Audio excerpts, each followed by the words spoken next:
Hi, I am Ben Cathro and this is Pinkbike's Inside the Tape from Andorra. Just behind me is a really tricky piece of track. There's so much going on, there's loads of lines, it's really slippy and riders are really scratching their heads trying to figure out exactly what to do.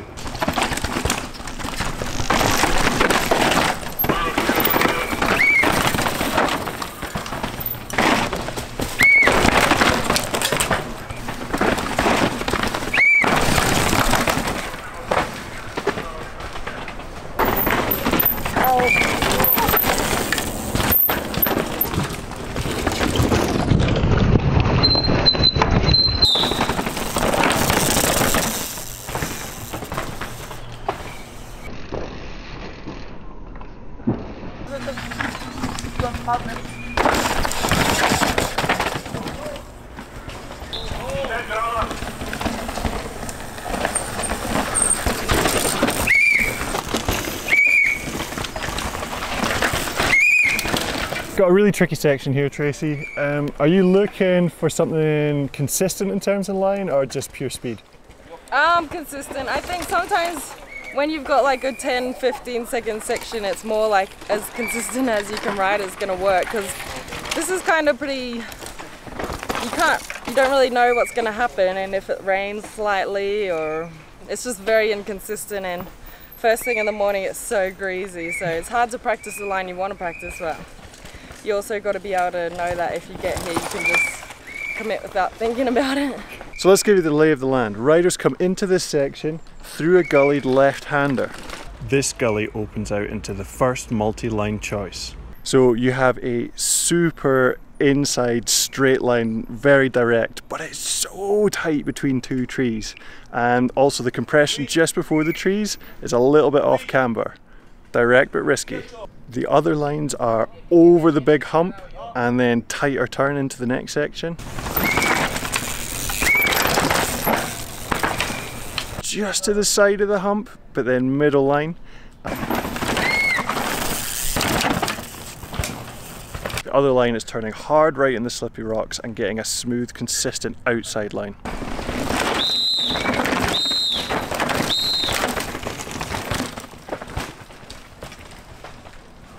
If you take one of the lines that doesn't go between the trees, so one of the outside lines, you're left with two options. There is a gap where you jump over a hole, or there is a line where you go slightly to the right and push through the hole. You don't have long to rest though. After that gap or roll through, you've then got another multi-line choice on slippy rocks. There is an inside to high line, an outside to high line, and finally an outside to low line.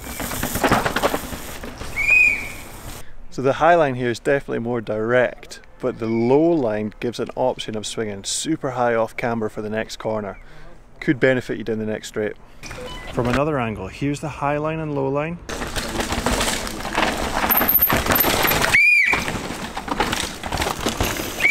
Here's the high setup for the turn and the main low line. So now you've got the lay of the land, you know it's slippy, you know there's so many lines. Let's just watch some riders, you'll see if you can spot the lines they're taking, and before we analyse anything, see if you can decide what's the best one.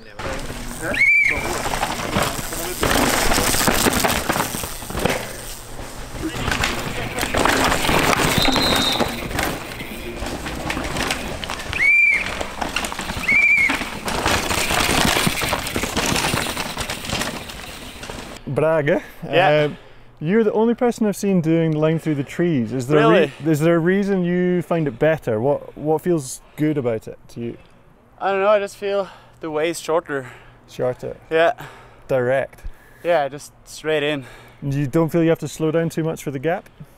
Maybe a little bit, but the line is cool. Yeah. It's funny. Feels nice? Yeah, feels good. Cool. Yeah. Yeah!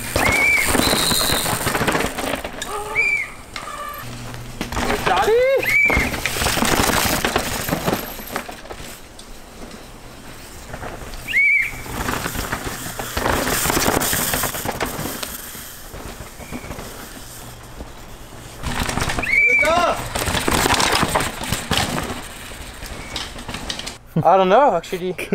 It's hard to tell actually, because it's slippery and you don't know where to go. So is it just because it's so slippy that this is hard? Yeah, because otherwise it would be just you pick this more straight. But right now the rocks are still a bit wet, I guess. Yeah. And I'm scared.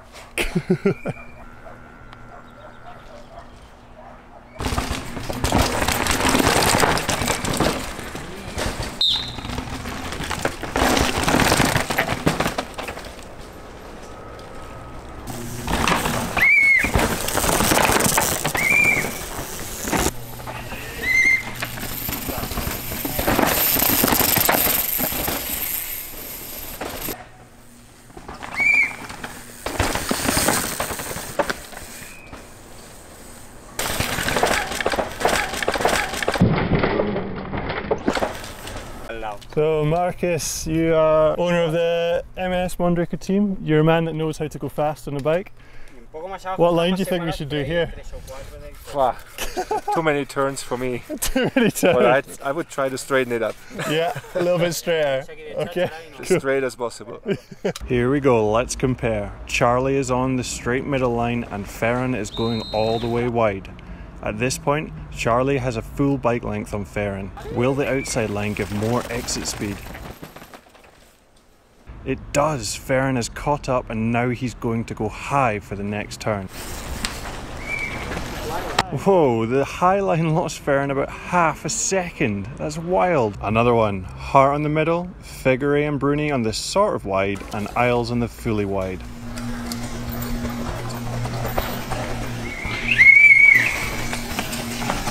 At this point, Figuere's got the lead with Hart a fraction behind. Isles and Bruni are trailing behind, but Isles is about to maximise that wide line exit speed. Hart and Figure go low, Isles and Bruni high.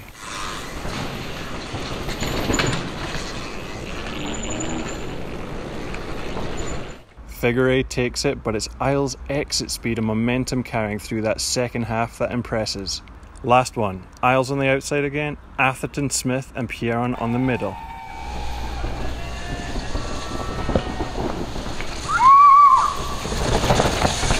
Smith and Atherton are neck and neck.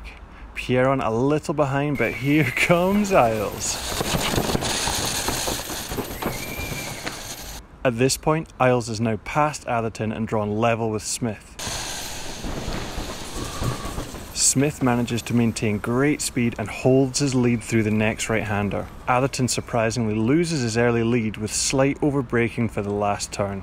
And that was Inside the Tape with me, Ben Cathro. I hope you enjoyed. If you did, hit the like button, let Pinkbike know that you enjoy these videos. If you have any suggestions for future ones, let us know down in the comments.